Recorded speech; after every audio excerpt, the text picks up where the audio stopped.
যুক্তরাষ্ট্রের president Donald Trump আর ভারতের প্রধানমন্ত্রী নরেন্দ্র মোদীর মধ্যে বুধবার টেলিফোনে এক আলোচনা হয়েছে।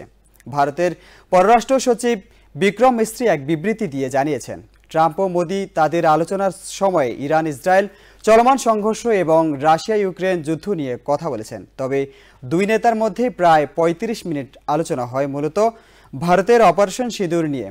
বুধবার ওয়াশিংটনের স্থানীয় সময় দুপুরে প্রেসিডেন্ট ট্রাম্পের সঙ্গে দেখা করবেন পাকিস্তানের সেনা প্রধান জেনারেল আসিম মনির। তার আগেই ভারত আর যুক্তরাষ্ট্রের দুই নেতার মধ্যে কথা হলো।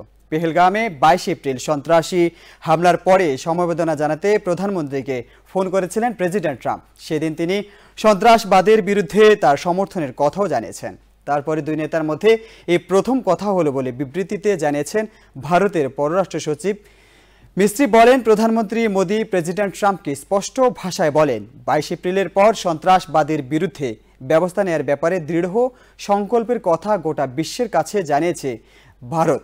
প্রধানমন্ত্রী মোদী বলেন যে ৬-৭ মে রাতে পাকিস্তান ও পাক অধিকৃত কাশ্মীরে শুধু জঙ্গি ঘাঁটি ও গোপন আস্তানাগুলোকে নিশানা করেছিল ভারত।